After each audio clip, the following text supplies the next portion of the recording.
Hello everyone. আজকে আমি পৃথিবীতে মানুষের আবাসস্থল কীভাবে গড়ে উঠল বা সৌরজগতের যে ৮টি গ্রহ আছে সেই ৮টি গ্রহের মধ্যে একমাত্র পৃথিবীতেই কেন প্রাণের উৎস সৃষ্টি হলো সেটা সম্পর্কে আজকে আমি তোমাদের সঙ্গে আলোচনা করব বা কয়েকটা কথা বলবো। তো তোমরা মন দিয়ে একটু শোনো, দেখো অনেকটাই নিজেরা সমৃদ্ধ হতে পারবে। তো দেখো, মানুষের আবাসস্থল রূপে পৃথিবীর বর্ণনা দাও। প্রশ্নটা ঠিক এরকমভাবে আসে, 3 নম্বরের আসতে পারে বা 5 নম্বরের আসতে পারে, অথবা এরকমভাবে আসতে পারে যে পৃথিবী ছাড়া সৌরজগতের অন্যান্য গ্রহে প্রাণ সৃষ্টি হয়নি কেন। এই দুরকমভাবে প্রশ্নটা কিন্তু আসে, এবং উত্তর লেখার সময় আমাদের সাধারণত এই কয়েকটা পয়েন্ট দিয়ে লিখলে জিনিসটা ভালো হবে। 1 নম্বর হচ্ছে সূর্য থেকে দূরত্ব ও কাম্য উষ্ণতা, এটা হচ্ছে 1 নম্বর। 2 নম্বর হচ্ছে অভিকর্ষ বলের অসঙ্গতি। 3 নম্বর হচ্ছে আপেক্ষিক গুরুত্ব, ভূত্বক ও শিলামণ্ডল, অর্থাৎ এটার মেন পয়েন্ট হচ্ছে শিলামণ্ডল। 4 নম্বর হচ্ছে বায়ুমণ্ডলের উপস্থিতি বা বায়ুমণ্ডল, ঠিক আছে। 5 নম্বর হচ্ছে বায়ুমণ্ডলের উপস্থিতি। 6 নম্বর হচ্ছে জীবমণ্ডলের উপস্থিতি। আর 7 নম্বর হচ্ছে এই যে 4টি মণ্ডলের কথা বললাম, অর্থাৎ শিলামণ্ডল, বায়ুমণ্ডল, বায়ুমণ্ডল এবং জীবমণ্ডল, এই 4টি মণ্ডলের মধ্যে আন্তঃসম্পর্ক। অর্থাৎ এই 7টা পয়েন্টকে আমাদের যদি ব্যাখ্যা করে দেওয়া হয় বা যদি আমরা ঠিকমতো এটাকে বুঝতে পারি, তাহলে কিন্তু আমাদের কাছে পরিষ্কার হয়ে যাবে যে মানুষের আবাসস্থল হিসাবে পৃথিবী কেন একমাত্র উপযুক্ত হয়েছে বা কেন পৃথিবীতেই মাত্র মানুষের উদ্ভব হয়েছে। তাহলে চলো শুরু করা যাক। এক এক করে আমি প্রত্যেকটা পয়েন্ট আমি বর্ণনা করার চেষ্টা করছি। তাদের সর্বপ্রথম যেটা আছে সেটা হচ্ছে সূর্য থেকে দূরত্ব ও কাম্য উষ্ণতা। তাহলে সূর্য থেকে দূরত্ব এবং কাম্য উষ্ণতার কথা যদি আমরা বলতে যাই, তাহলে দেখো এখানে বলছেটা কি, বলছে সূর্য থেকে পৃথিবী এমন একটা জায়গাতে রয়েছে যেখানে পৃথিবীর কিন্তু গড় তাপমাত্রা হচ্ছে তোমার 17 ডিগ্রি সেলসিয়াস। অর্থাৎ পৃথিবী থেকে সামনে যে দুটো গ্রহ রয়েছে, অর্থাৎ বুধ এবং শুক্র, তাদের উষ্ণতা এতটাই বেশি যে সেখানে কিন্তু কোনো প্রাণের অস্তিত্ব পাওয়া যায় না। আবার এর পরে যে গ্রহগুলো রয়েছে, অর্থাৎ মঙ্গল থেকে একদম পুরো নেপচুন পর্যন্ত, এই সমস্ত গ্রহের তাপমাত্রা আবার এতটাই কম যে সেখানেও কিন্তু কোনো প্রাণ জন্মাতে পারছে না। তাহলে দেখো এখানে কি বলছে, যে সূর্যের কাছের গ্রহগুলোর উষ্ণতা প্রায় 500 ডিগ্রি সেলসিয়াস অতিক্রম করে, অর্থাৎ এই উষ্ণতাতে কিন্তু কোনো জীব বেঁচে থাকতে পারে না। আবার বলছে দূরে যে গ্রহগুলো আছে তারা আবার হিমাঙ্কের নিচে, মানে 200 ডিগ্রি সেলসিয়াস, -200 ডিগ্রি সেলসিয়াসের তাপমাত্রাটা নেমে যাচ্ছে।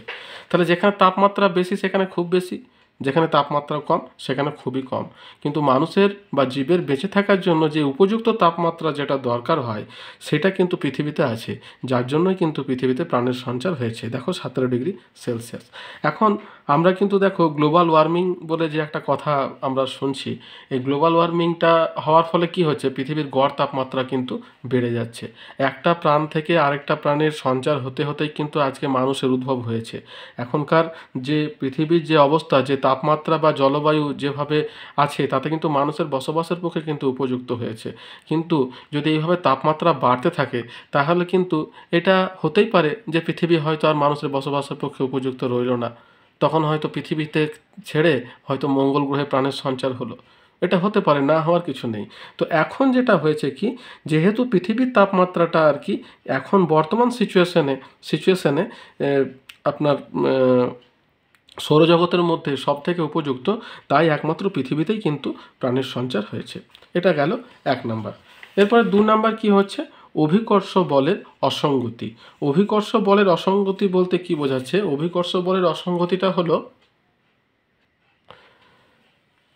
পৃথিবী ছাড়া সৌরজগতের অন্যান্য গ্রহগুলিতে যে অভিকর্ষ বলের অসঙ্গতি দেখা যায় সেখানে কোনো জীবেরই বেঁচে থাকা সম্ভব নয়। অভিকর্ষ কোন জিনিসটাকে বলে, অভিকর্ষ হচ্ছে যে পৃথিবীর আমাদের যে জ্যোতিষ্কগুলো আছে, মহাকাশে যে জ্যোতিষ্কগুলো আছে, সেই জ্যোতিষ্কগুলো কিন্তু প্রত্যেকটা জ্যোতিষ্ককে কিন্তু আকর্ষণ করছে। এবং এই আকর্ষণ বলের জন্য অভিকর্ষ, অর্থাৎ এই অভিকর্ষ বলের জন্য পৃথিবীতে এমন একটা ব্যালেন্সিং পর্যায়ে আছে, যে ব্যালেন্সিং পর্যায়ের জন্যই কিন্তু আমরা পৃথিবীতে এই যে হাঁটা চলা বলো, এক জায়গায় দাঁড়িয়ে থাকা বলো, এই সমস্ত কাজগুলো কিন্তু আমরা করতে পারছি। কিন্তু এই অবস্থাটা কিন্তু অন্য গ্রহে বা উপগ্রহে কিন্তু নেই, যার জন্য একমাত্র পৃথিবীতেই প্রাণের সঞ্চার হয়েছে। এরপরে কি হলো, এটা 2 নাম্বার পয়েন্ট চলে গেল। 2 নাম্বার পয়েন্ট যাওয়ার পর 3 নাম্বার যেটা আছে দেখো 3, 4, 5, 6 এগুলো সব কিন্তু পৃথিবীর যে 4টি মণ্ডল সেই 4টি মণ্ডল সম্পর্কে বলছে। 3 নাম্বারে কি বলছে, আপেক্ষিক গুরুত্ব, ভূত্বক ও শিলামণ্ডল, এই 4টে জিনিসকে একসঙ্গে আলোচনা করছে, আপেক্ষিক গুরুত্ব, ভূত্বক এবং শিলামণ্ডল। এটা কিভাবে হলো দেখো, পৃথিবীর যে গড় আপেক্ষিক গুরুত্ব সেটা হচ্ছে 5.5 গ্রাম, ঠিক আছে, 5.5 গ্রাম, যেখানে সবচেয়ে হালকা গ্রহ শনির মাত্র 0.75 গ্রাম। অন্যান্য গ্রহের থেকে পৃথিবীর ঘনত্ব বেশি বলেই পৃথিবীতে ভূত্বকের সৃষ্টি হয়েছে। তাহলে অন্যান্য যে গ্রহগুলো আছে সেগুলো কিন্তু কোথাও ভূত্বকের সৃষ্টি হয়নি, একমাত্র পৃথিবীতেই ভূত্বকের সৃষ্টি হয়েছে। তার কারণ কি, তার কারণ এর আপেক্ষিক গুরুত্বটা কিন্তু তোমার বেশি অন্যান্য গ্রহের থেকে। অর্থাৎ যেহেতু ভূত্বকের সৃষ্টি হয়েছে তাই ভূত্বকের সৃষ্টি হওয়ার সঙ্গে সঙ্গে আপেক্ষিক গুরুত্বটার সঙ্গে সঙ্গে এখানে শিলামণ্ডলের সৃষ্টি হয়েছে। তাহলে শিলামণ্ডল যখন সৃষ্টি হয়েছে অর্থাৎ প্রাথমিক যে শিলাটা সৃষ্টি হলো সেই প্রাথমিক শিলাটা হচ্ছে আগ্নেয় শিলা, যার জন্য আগ্নেয় শিলাকে বলছে তোমার আদি শিলা বা প্রাথমিক শিলা। এবং এই শিলা থেকে যে এজেন্ট আছে সে নদী, হিমবাহ, বায়ু, এই সমস্ত যে ক্ষয়কারী যে এজেন্টগুলো আছে এই এজেন্টের সাহায্যে সেই শিলাগুলো তোমার ক্ষয়প্রাপ্ত হওয়ার পরে আগ্নেয় শিলা থেকে পাললিক শিলার সৃষ্টি হলো, পাললিক শিলা থেকে রূপান্তরিত শিলার সৃষ্টি হলো, শিলার সঙ্গে জৈব পদার্থ মিশে মৃত্তিকার সৃষ্টি হলো। তাহলে এই সমস্ত পদ্ধতিগুলো যেহেতু পৃথিবীতে আপেক্ষিক গুরুত্ব এবং ভূত্বক সৃষ্টির পক্ষে উপযুক্ত, তাই কিন্তু এই পদ্ধতিগুলো এখানে কার্যকরী হওয়ার সুযোগ পেয়েছে। আর যেই সুযোগ পেয়েছে এখানে কিন্তু প্রাণের সঞ্চার হয়েছে। অর্থাৎ এখানে যেহেতু শিলামণ্ডলের আবির্ভাব যেহেতু হয়েছে তাই কিন্তু এখানে প্রাণের সঞ্চার হওয়ার সুযোগটা কিন্তু পাওয়া গেছে। তাহলে এটা কিন্তু একটা ফ্যাক্টর যে পৃথিবীতেই একমাত্র যেহেতু ভূত্বক আছে বা আপেক্ষিক গুরুত্ব বেশি তাই কিন্তু এখানে তোমার শিলামণ্ডলের প্রাদুর্ভাব হয়েছে। এরপরে 4 নাম্বার পয়েন্ট কি আছে, বায়ুমণ্ডলের উপস্থিতি। তাহলে দেখো বায়ুমণ্ডলের উপস্থিতিটা কিন্তু আমাদের ক্ষেত্রে একটা বিশাল ফ্যাক্টর, প্রত্যেকটাই বিশাল ফ্যাক্টর, কিন্তু বায়ুমণ্ডলটা কীভাবে কাজ করছে আমি তোমাদের বলছি। দেখো পৃথিবীতেই একমাত্র বায়ুমণ্ডল রয়েছে, পৃথিবীর উপরে 10,000 কিলোমিটার পর্যন্ত অংশ বায়ুমণ্ডলের অন্তর্গত। বায়ুমণ্ডলের oxygen, nitrogen, carbon die oxide এবং অন্যান্য গ্যাস এবং জলীয় বাষ্প, ধূলিকণা আছে বলেই আবহাওয়া ও জলবায়ুর ঘটনাসমূহ যেমন বৃষ্টি, শিলাবৃষ্টি, তুষারপাত, বায়ুপ্রবাহ বায়ুমণ্ডলেই ঘটে থাকে। বায়ুমণ্ডলের উপস্থিতির কারণেই জলচক্র কাজটি পৃথিবীতে সমাধা হয়। ওজোন স্তর সূর্যের ক্ষতিকারক অতিবেগুনি রশ্মিকে শোষণ করে পৃথিবীকে রক্ষা করছে, এই সকল কারণেই আমরা পৃথিবীতে বেঁচে আছি। তাহলে দেখো বায়ুমণ্ডলের এখানে কতগুলো গুরুত্ব কিন্তু এখানে বলেছে। প্রথম যে গুরুত্বটা সেটা কি, সেটা হচ্ছে বায়ুমণ্ডলে অক্সিজেন আছে, নাইট্রোজেন আছে, জলীয় বাষ্প আছে, ধূলিকণা আছে বলে কিন্তু আমরা ধরো আমাদের নিঃশ্বাস প্রশ্বাস বলো যাই হোক এগুলো কিন্তু আমরা নিতে পারছি। 2 নাম্বার কি বলছে, বায়ুমণ্ডল আমাদের মাথার উপর একটা আচ্ছাদনের মতো কাজ করছে, যেটা অতিবেগুনি রশ্মিকে কিন্তু আমাদের পৃথিবী পর্যন্ত পৌঁছাতে দিচ্ছে না। তাহলে যদি পৌঁছাতো তাহলে কি হতো, তাহলে এই অতিবেগুনি রশ্মির ফলে আমাদের যে স্কিনের যে সমস্যাগুলো হয়, সেই স্কিন ক্যান্সার হোক বা আরও যে সমস্যাগুলো হয় সেগুলো থেকে কিন্তু আমাদেরকে রক্ষা করছে।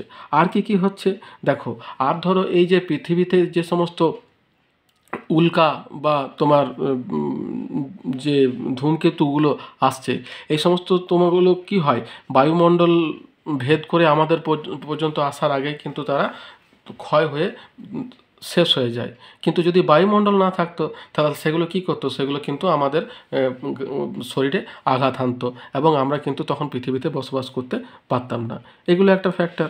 আর কি ফ্যাক্টর, যে এই যে ধরো আমি তোমাদের সঙ্গে কথা বলছি বা তোমাদেরকে যে বোঝাচ্ছি জিনিসটা যে তোমরা শুনছো চ্যানেলের মাধ্যমে বা ভিডিওর মাধ্যমে, এটা কিন্তু বায়ুর মাধ্যমেই কিন্তু আমাদের কানে পর্যন্ত শব্দটা এসে পৌঁছায়। বায়ুমণ্ডল যদি না থাকতো তাহলে কিন্তু আমরা একে অপরের কথা শুনতে পেতাম না। চাঁদে গেলে পাশাপাশি দুজন থাকলেও কিন্তু একে অপরের কথা কিন্তু শুনতে পায় না, তাদেরকে শোনার জন্য একটা মাধ্যমের প্রয়োজন হয়। আমাদের এই মাধ্যমটার কাজটা করছে কিন্তু বায়ুমণ্ডল। এই বায়ুমণ্ডলের জন্যই কিন্তু আমরা একে অপরের কথা শুনতে পাচ্ছি। আর কি হচ্ছে, ব্যালেন্স। আমরা ধরো পৃথিবীর ওপরে যে দাঁড়িয়ে আছি, এই দাঁড়িয়ে থাকাটা কিন্তু পিছনে কিন্তু বায়ুমণ্ডলের প্রচণ্ড ভূমিকা আছে। আমরা ধরো কোনো ডাক্তারখানাতে গেলে যে ধরো হাই প্রেশার বা লো প্রেশার যে চেক করি, এটা অ্যাকচুয়ালি কী, যখন হাই প্রেশার হয় তখন কি হয়, আমাদের শরীরের ভিতরের বায়ুর চাপটা কিন্তু বাইরের বায়ুর চাপের থেকে বেশি হয়ে যায়, এটাকে কিন্তু বলছে হাই প্রেশার। যখনই বেশি হয়ে যায় তখন কি হয়, আমরা হয়তো মাথা ঘুরে পড়ে যাই বা আমাদের হয়তো ব্লিডিং হতে শুরু করে কান দিয়ে, মুখ দিয়ে, নাক দিয়ে। তাহলে দেখো প্রেসারটা কিন্তু এতটাই বেশি গুরুত্বপূর্ণ বায়ুর প্রেসারটা।